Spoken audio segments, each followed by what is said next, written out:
আমরা চলে গেছিলাম অষ্টমীর দিন রেস্টুরেন্টে খেতে। তো চলো একবার দেখে নিই এই রেস্টুরেন্টের সামনে কতটা ভিড় হয়েছে। তো ওরা এখানে এরকম বসার চেয়ার করে দিয়েছে, কারণ জানে যে পুজোর সময় প্রচণ্ড ভিড় হবে। তো সমস্ত বা সবাইকে ওয়েট করতে হবে। তো দেখো আমাদেরকে এখানে এসে নাম লেখাতে হচ্ছে। তো আমরা কজন সেটা বলতে হচ্ছে। তো আমরা কি করব, বসে বসে একটু ফটোই তুলছিলাম। তো এখানে যারা বসেছিল তারা প্রত্যেকেই ফটো তুলছিলেন। তো আমাদেরকে বলছিল যদি একটু টাইম যদি শর্ট থাকে তাহলে ওপরে চলে যেতাম। না, আমরা ওপরে যাবো না, আমরা নিচেই বসবো। তো এই ড্রেসটা তো হচ্ছে আমার পুজোর ড্রেস। শাড়ি পরিনি, সবাই দেখি শাড়ি পাড়ি পরে সেজে গুজে এসছে।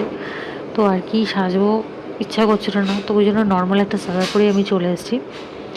তো দেখো ওই রেস্টুরেন্টে ভিড়টা একবার দেখো, প্রত্যেকটা টেবিলই প্রায় বুক আছে, ওই জন্য আমাদেরকে বাইরে ওয়েট করতে হয়েছিল। চলো এবার দেখে নিই আজকে আমরা এখানে এসে কী কী খেয়েছি। তো প্রথমেই যেটা নিয়ে নিয়েছিলাম সেটা হচ্ছে স্টিম মোমো। তার সাথে বেশ সুন্দর একটা চাটনি দিয়েছিল, আর সরু সরু করে না বাঁধাকপিটা কেটেছিল। তো স্টিম মোমো বাইরে আমি কোথায় খুঁজবো, তো আমার সেদিকে খুব মোমো খেতে ইচ্ছা করছিলো।